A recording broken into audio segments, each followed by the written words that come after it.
Salam sejahtera bagi kita semua. Masih dalam suasana bulan kepemimpinan, kita bersyukur untuk anugerah Allah yang senantiasa melingkupi kita. Mari kita mempersiapkan hati dan pikiran kita untuk menghadap kehadirat Allah. Dengan bangkit berdiri, kita bersama bersorak-sorai bagi kemuliaan nama Tuhan.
Pertolongan kita adalah di dalam nama Tuhan yang menjadikan langit dan bumi.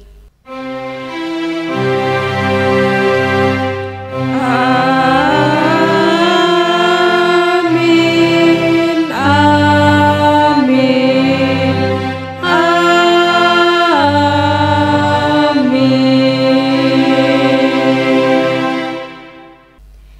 Kasih karunia dan damai sejahtera dari Allah Bapa kita dan dari Tuhan Yesus Kristus menyertai saudara sekalian. Dan menyertai saudara juga. Saudara yang terkasih, dalam bulan kepemimpinan ini kita diingatkan bahwa tanggung jawab kehidupan dan perkembangan gereja diberikan kepada kita semua, baik muda maupun tua, anak-anak maupun orang dewasa. Setiap umat adalah ujung tombak perkembangan gereja. Bagaimana gereja bertumbuh sangat dipengaruhi oleh bagaimana kita berinteraksi dan membangun kebersamaan kita. Dalam ibadah kali ini, kita akan belajar bagaimana kehidupan persekutuan yang diinginkan Tuhan untuk kita kembangkan. Tema hari ini adalah bukan hidup biasa.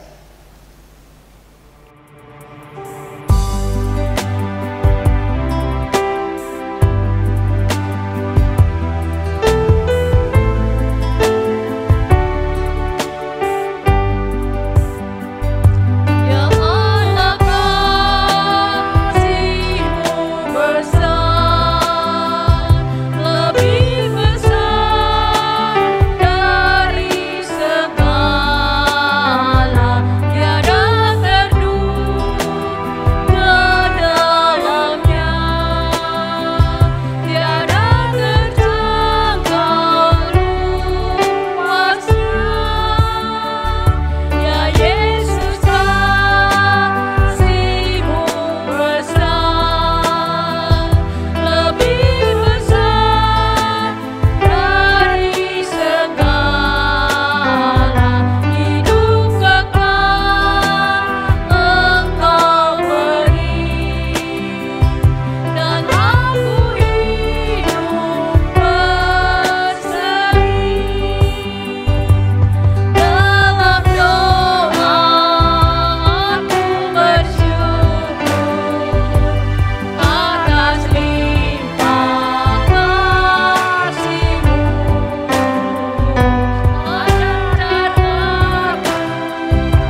Saudara yang dikasihi Tuhan, mari kita datang dengan kerendahan hati untuk mengakui segala dosa dan kesalahan kita, serta meminta pengampunan dari Tuhan. Mari kita berdoa. Tuhan, terima kasih atas berkat-Mu bagi kami. Engkau selalu menjaga dan melindungi kami. Tuhan, kami juga bersyukur sebab Engkau menghimpunkan kami dalam kehidupan bergereja. Kami mohon ampun jika sebagai gereja-Mu kami belum dapat melayani Engkau dengan memberikan yang terbaik dalam diri kami. Kami seringkali lebih banyak menuntut untuk diperhatikan daripada memberi perhatian, menuntut untuk dikasihi daripada mengasihi. Kami seringkali melemparkan kesalahan kepada orang lain dan tak jarang kepada pemimpin gereja kami. Padahal kami semua bertanggung jawab atas keberadaan dan kemajuan gereja ini. Tuhan, kami mohon ampun jikalau kami sering gagal menjalani kehidupan bersama-sama kami dalam cinta kasih. Ampuni kami jika kadang masih terselip rasa marah, benci, dan iri hati. Terima kasih atas pengampunan-Mu ya Tuhan, dan bimbing kami untuk menjadi lebih baik lagi. Dalam nama Tuhan Yesus kami berdoa. Amin.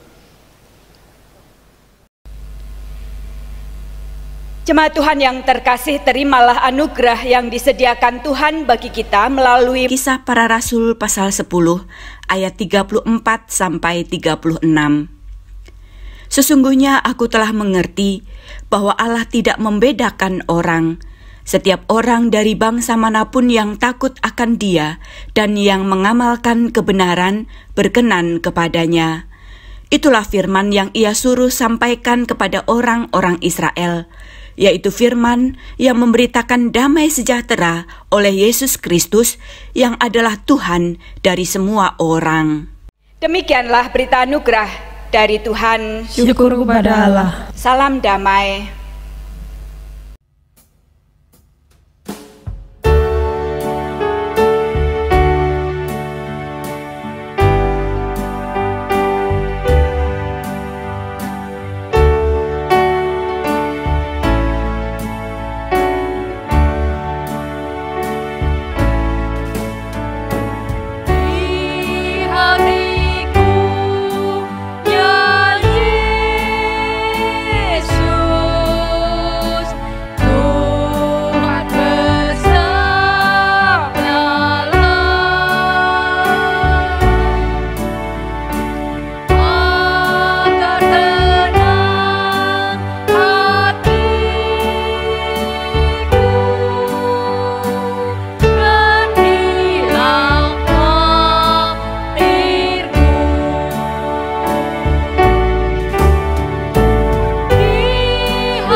Bapak Ibu Saudara terkasih dalam Tuhan Yesus, sebelum kita membaca dan mendengarkan firman Tuhan, mari kita memohon kuasa Roh Kudus agar kita mengerti dan memahami firman Tuhan. Mari kita berdoa. Ya Allah Bapa, yang kami kenal di dalam Tuhan Yesus Kristus, kami mengucap syukur atas anugerah-Mu bagi kami.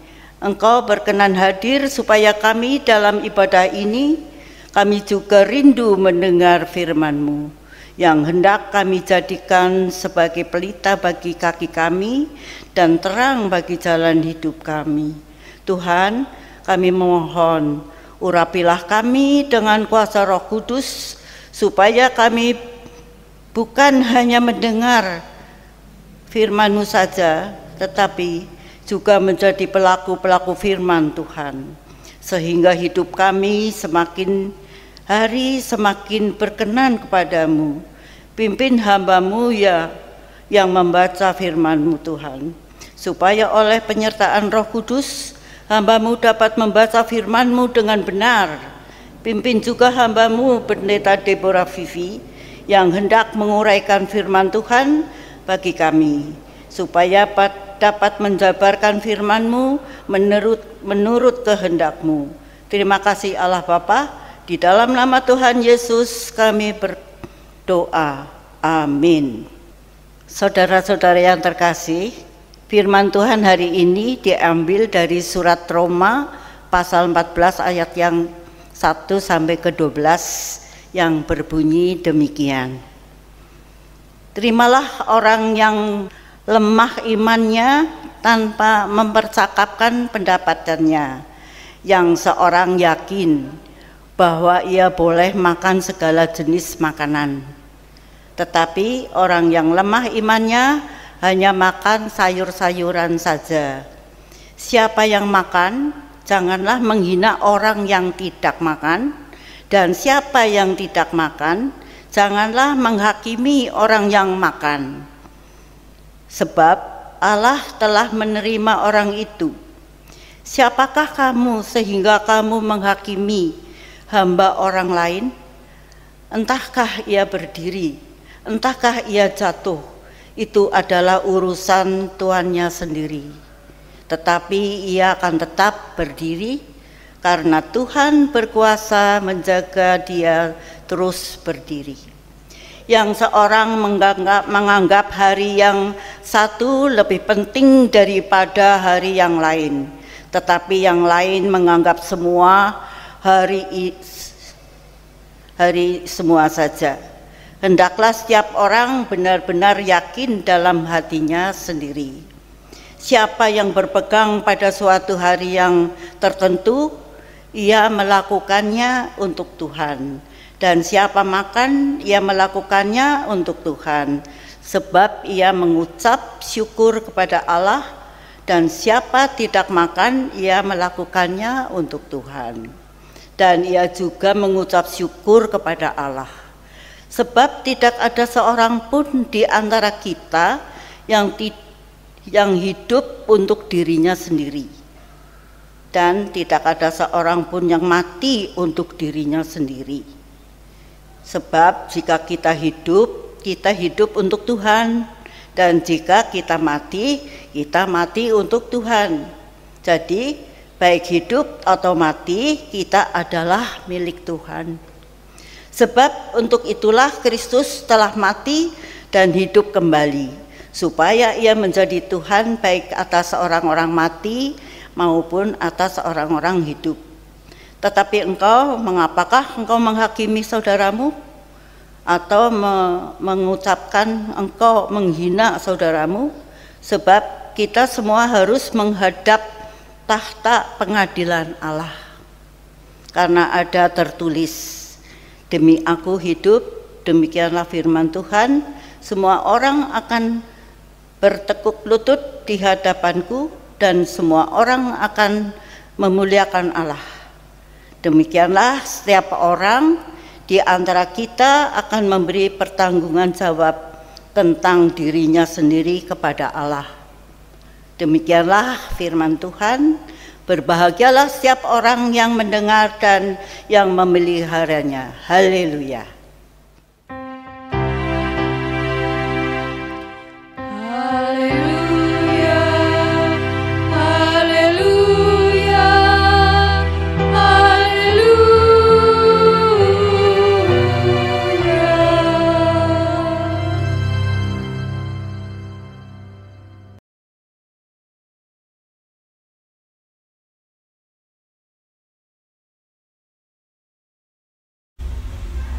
Salam sejahtera saudaraku.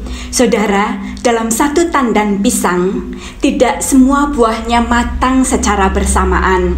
Masing-masing buah memiliki waktu kematangannya sendiri. Demikian juga dalam hidup manusia. Proses menjadi matang dan dewasa dalam diri setiap orang tentu berbeda. Proses memang menyakitkan. Dan untuk itu diperlukan yang namanya kerendahan hati dan juga kesabaran untuk menjalani proses tersebut. Saudaraku, seperti sebatang bambu yang hendak dibentuk untuk menjadi sebuah seruling, dia harus mengalami proses dipotong, digergaji, dikerat, dilubangi, dan bahkan ketika itu sudah menjadi sebuah seruling pun masih tetap harus diuji apakah menghasilkan suara yang merdu atau tidak. Jika belum menghasilkan suara yang merdu, maka bambu tersebut harus mengalami proses ulang. Saudaraku yang dikasihi Tuhan, saat menciptakan kita, Tuhan pun memiliki tujuan agar kita mampu menceritakan kemuliaan nama Tuhan. Untuk tujuan itu Dia membentuk manusia, membentuk kita semua dengan caranya yang ajaib, dan Allah menyediakan banyak hal untuk menjadi sarana bagi kita menjalani proses pembentukan untuk tujuan tersebut. Dan saat ini kita dibentuk untuk sama-sama menjadi pemimpin-pemimpin yang sejati. Dan terimalah proses pembentukan Tuhan melalui firman Tuhan pada hari ini melalui surat Roma pasal 14 ayat 1-12. Saudaraku, setidaknya ada 3 hal yang dapat kita pelajari melalui surat Roma ini. Yang pertama adalah bahwa setiap orang pada saatnya nanti akan mempertanggungjawabkan segala perbuatannya. Jadi setiap orang masing-masing mempertanggungjawabkan perbuatannya sendiri. Bukan mempertanggungjawabkan perbuatan orang lain, namun perbuatan dirinya sendirilah yang akan diperhadapkan pada tahta pengadilan Allah. Dan yang kedua adalah bahwa sebagai saudara yang merasa bahwa imannya lebih kuat dibandingkan dengan orang lain, maka seharusnya orang yang merasa imannya lebih kuat itu justru harus menunjukkan kesediaan menerima orang yang dianggap lemah imannya. Dengan penerimaan itu dan tidak mempercakapkan pendapat orang yang dirasa lebih lemah imannya, maka seseorang justru menunjukkan bahwa dia adalah orang yang memang sungguh-sungguh memiliki iman yang lebih kuat. Bukankah seperti ilmu padi, semakin berisi maka semakin merunduk. Semakin beriman seseorang, semakin menunjukkan sikap hidup yang bersedia menerima orang lain, yang semakin merendahkan hati dan tidak merasa diri yang paling hebat. Lalu yang ketiga, saudaraku, Paulus dengan tegas mengingatkan bahwa setiap orang memiliki pemahaman yang berbeda-beda, dan pemahaman itulah yang dipergunakan untuk menjalani kehidupannya. Setiap orang memiliki pemahaman teologis yang berbeda juga. Tetapi kemudian kita bisa melihat pemahaman-pemahaman tersebut melalui cara hidup setiap orang. Misalnya dengan sikap seseorang terhadap makanan dan minuman. Ada yang menganggap bahwa makanan atau minuman ini najis dan kemudian dia tidak mau memakan ataupun meminumnya. Yang terpenting adalah bagi setiap orang bersedia untuk memahami bahwa masing-masing orang memiliki pemahaman teologis yang berbeda dan itu tercermin dari cara hidup masing-masing. Dan karena itu Rasul Paulus menekankan bahwa soal kerajaan Allah itu bukan soal makanan dan minuman, tetapi lebih daripada itu adalah hal-hal yang berkaitan dengan kebenaran, damai sejahtera, dan sukacita oleh Roh Kudus. Disinilah kita bisa melihat pentingnya belajar untuk memberi makna teologis terhadap setiap pengalaman hidup yang kita alami. Sebab ketika Tuhan mengizinkan setiap orang mengalami pengalaman-pengalaman hidupnya, maka orang itu harus belajar memberi makna teologis terhadap pengalaman hidupnya, sehingga pengalaman itu tidak lalu begitu saja, tidak lewat begitu saja, tetapi itu justru bisa membuat seseorang yang mengalaminya lebih merasakan pengenalan yang benar akan Tuhan. Dan saudaraku yang dikasihi Tuhan, melalui Roma pasal 14 ayat 1-12 inilah kita dipanggil. Rasul Paulus mengingatkan kita dengan tegas bahwa yang terpenting di dalam menjalani hidup ini adalah bahwa setiap orang dengan yakin dan bersyukur menjalani segala sesuatu yang dialaminya, menjalani hidupnya dengan yakin dan percaya atau dengan beriman, dan dengan rasa syukur menerima setiap hal yang terjadi di dalam hidupnya. Bapak Ibu Saudara yang dikasihi Tuhan, bersyukur itu menjadi sesuatu yang sangat penting untuk menjalani hidup, terlebih ketika kita dibentuk untuk menjadi pemimpin yang sejati. Saya ingin menceritakan sebuah kisah pengalaman hidup yang saya alami, yang saya juga pernah tulis di dalam buku saya yang berjudul Tuhan, Aku Punya Rahasia. Seorang pria yang berusia 88 tahun berjalan santai ke pasar dan sekedar membeli makanan untuk sarapan pagi. Sekalipun tubuhnya mulai bungkuk dan langkahnya pelan, ada keyakinan dalam hatinya bahwa ia patut menjalani hidup dengan sabar dan setia. Sore itu saya dikejutkan oleh berita yang dikirimkan melalui pesan singkat oleh anggota jemaat, dan ia mengatakan agar saya mendoakan sang kakek tersebut karena ia baru saja mengalami musibah. Ketika saya membaca pesan singkat itu, hari itu sudah larut malam dan saya memutuskan untuk mengunjungi sang kakek esok pagi setelah doa pagi. Dan pagi harinya dari kejauhan sudah tampak oleh saya sang kakek duduk di bangku bambu di depan rumahnya. Dan saya bersama dengan seorang rekan serta anak lelaki saya menghampirinya, dan kami disambut dengan tawa di wajahnya. Ia bertanya, "Mau pergi kemana?" Lalu kami menjawab, "Ya mau ke sini, Kek. Kami dengar kakek habis jatuh ya." Lalu sang kakek menjawab, "Oh iya." Sambil memperlihatkan luka bekas jahitan di kepalanya, sang kakek mulai bercerita, "Ini kemarin saya terpeleset di kamar mandi karena kamar mandinya licin. Ini saya dijahit oleh dokter sebelah rumah. Dan saya melihat bercak darah yang mulai mengering di sekitar lukanya." Saya menatap mata tuanya yang mulai berkaca-kaca. Namun ia berkata lagi sambil bercanda, Saya ini sedang bersyukur. Saya sedang diuji oleh Tuhan. Apakah kepala saya ini masih bisa berdarah atau tidak? Syukur kepada Tuhan, berarti saya ini tidak kena penyakit gula. Karena katanya kalau orang yang kena penyakit gula itu ketika luka, maka lukanya itu tidak bisa diobati. Tapi lihat ini, ternyata luka saya bisa diobati. Artinya saya tidak terkena penyakit gula. Lalu dia terkekeh. Rupanya selama ini istrinya khawatir suaminya terkena diabetes, sehingga asupan makanan sang suami ini dijaga begitu ketat, termasuk larangan minum teh manis. Dan sang kakek justru menjadikan peristiwa jatuh di kamar mandi itu sebagai cara untuk dia bersyukur dan merasakan bahwa itulah cara Tuhan untuk menunjukkan bahwa dirinya sehat dan baik-baik saja. Sang kakek di dalam usia senja dan dengan segala kelemahan fisiknya selalu merasakan berkat dan penyertaan Tuhan.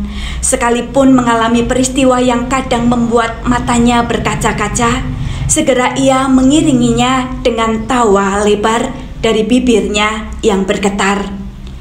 Dan dari bibirnya yang bergetar itulah keluar kata-kata yang senantiasa menaikkan syukur kepada Tuhan yang ia sembah. Dan dia mengatakan, "Biar tua, tetap semangat." Dan itulah kata-kata yang selalu ia ucapkan. Dan saya mendapat pelajaran bahwa bukan karena keadaan berjalan baik seseorang dapat bersyukur, melainkan karena seseorang bersyukur keadaan menjadi baik. Saudaraku, belajar bersyukur menjadi sesuatu yang penting, supaya di dalam hidup kita dapat menjalani hidup ini dengan lebih rileks, dengan lebih merasakan damai sejahtera. Dan pada saat ini kita juga bersyukur sebab Allah membentuk kita. Mari kita lihat kembali pengalaman-pengalaman hidup kita, dan tanpa kita sadari, keyakinan kita akan kuasa Tuhan, akan kebaikan Tuhan itu tercermin melalui bagaimana reaksi-reaksi kita ketika kita berhadapan dengan pengalaman-pengalaman hidup. Hidup kita bukanlah hidup biasa. Itu tema kita saat ini. Namun hidup kita ini adalah hidup karena kasih karunia. Oleh karena itu, mari kita menjalani hidup dengan penuh rasa syukur dan percaya bahwa semua hal yang terjadi di dalam hidup kita yang tidak biasa ini, hidup yang karena kasih karunia ini, kita percaya bahwa Tuhan mengizinkan semua hal kita alami supaya kita dapat semakin memperkuat iman percaya kita kepadanya, dan supaya kita semakin bijaksana di dalam melihat dan memaknai pengalaman-pengalaman hidup kita. Amin. Selamat merayakan hidup yang bukan hidup biasa. Saat teduh bagi kita.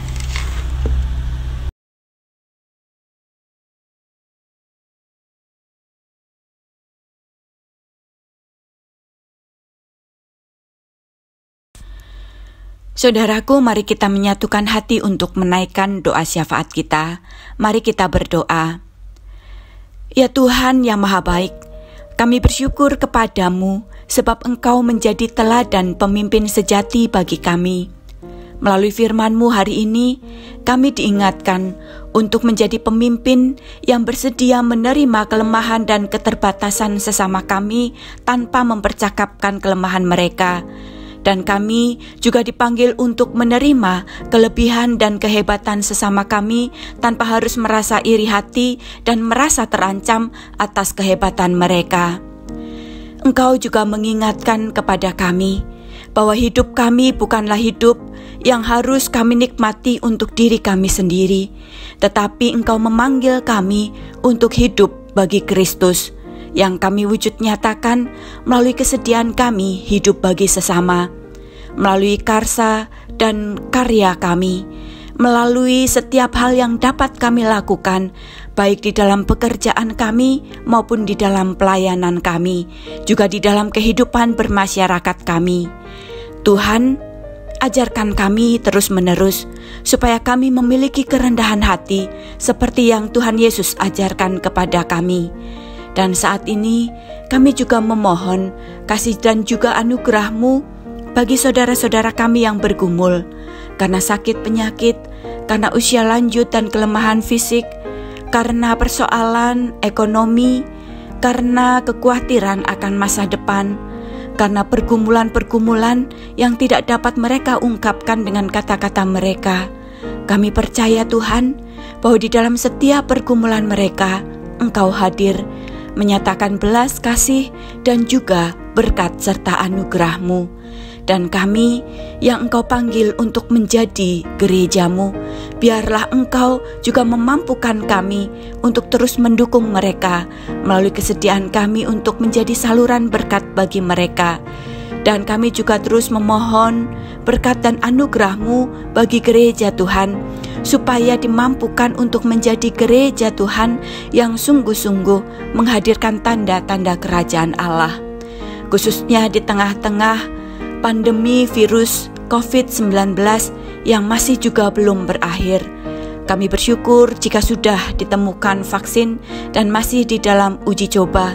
Biarlah Engkau sendiri yang menyempurnakan semuanya itu, sehingga pada saatnya nanti Tuhan, dunia ini boleh benar-benar merasakan kekuatan yang daripada-Mu melalui vaksin yang ditemukan itu, sehingga virus COVID-19 bukan lagi menjadi ancaman yang menakutkan.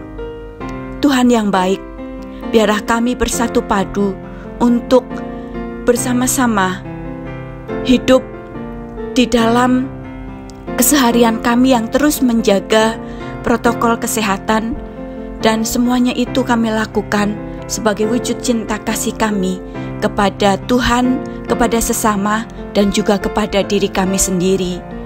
Tuhan, kami memohon, biarlah Engkau terus memberikan kepada kami kemampuan untuk senantiasa memandang segala sesuatu dengan hikmat-Mu, sehingga di dalam kami bersikap dan bertingkah laku hari demi hari, kami sungguh-sungguh memancarkan bahwa kami adalah orang-orang yang beriman kepadamu, tetapi juga kami adalah orang-orang yang memiliki hikmat, sehingga di dalam semuanya itu namamu boleh senantiasa semakin dipermuliakan. Tuhan, ada banyak permohonan-permohonan yang hendak kami sampaikan padamu, tetapi lebih daripada permohonan-permohonan itu Tuhan, kami mau mengungkapkan syukur kami yang tiada tara kepadamu. Sebab Engkau adalah Allah yang sungguh-sungguh hadir di dalam setiap pergumulan hidup kami, menyatakan cinta kasih-Mu yang sempurna bagi kami. Terima kasih Tuhan, terima kasih Tuhan, terima kasih. Di dalam nama Tuhan Yesus kami berdoa. Amin. Jemaat yang dikasihi Tuhan, marilah kita bersatu dengan gereja di seluruh dunia pada masa lampau, masa kini, masa yang akan datang dengan mengucapkan pengakuan iman rasuli kita. Aku percaya kepada Allah Bapa yang Maha Kuasa, Khalik langit dan bumi, dan kepada Yesus Kristus, Anaknya yang tunggal Tuhan kita, yang dikandung dari Roh Kudus, lahir dari anak darah Maria, yang menderita sengsara di bawah pemerintahan Pontius Pilatus, disalibkan, mati dan dikuburkan, turun ke dalam kerajaan maut. Pada hari yang ketiga, bangkit pula dari antara orang mati, naik ke surga, duduk di sebelah kanan Allah Bapa yang Maha Kuasa, dan dari sana Ia akan datang untuk menghakimi orang yang hidup dan yang mati. Aku percaya kepada Roh Kudus, gereja yang kudus dan persekutuan orang kudus, pengampunan dosa, kebangkitan orang mati, dan hidup yang kekal. Saudaraku, saat ini kita akan memberikan persembahan sebagai wujud ungkapan syukur kita atas segala berkat yang telah Tuhan berikan dalam kehidupan kita. Firman Tuhan yang menjadi dasar persembahan syukur kita diambil dari Mazmur 119 ayat 108 yang berbunyi, kiranya persembahan sukarela yang berupa puji-pujian berkenan kepadamu ya Tuhan, dan ajarkanlah hukum-hukum-Mu kepadaku.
Marilah kita berdoa. Ya Allah Bapa yang baik, saat ini kami mempersembahkan persembahan yang asalnya daripada-Mu. Terimalah persembahan ini agar menjadi bermanfaat bagi pertumbuhan gereja-Mu di GKI Bobotsari. Berkatilah tangan-tangan yang mengelolanya, kiranya agar menjadi berkat untuk kita semua.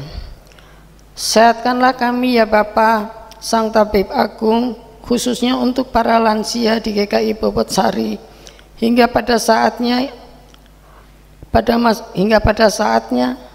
kami boleh berkebaktian seperti semula. Ampunilah segala dosa dan kesalahan kami ya Bapa yang penuh kasih. Doa yang tidak sempurna ini kami alaskan hanya dalam nama-Mu. Amin.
Saudaraku, angkatlah hatimu kepada Tuhan dan terimalah berkat-Nya. Semoga Allah sumber pengharapan memenuhi engkau dengan segala sukacita dan damai sejahtera dalam imanmu, supaya oleh kekuatan Roh Kudus engkau berlimpah-limpah dalam pengharapan. Haleluya.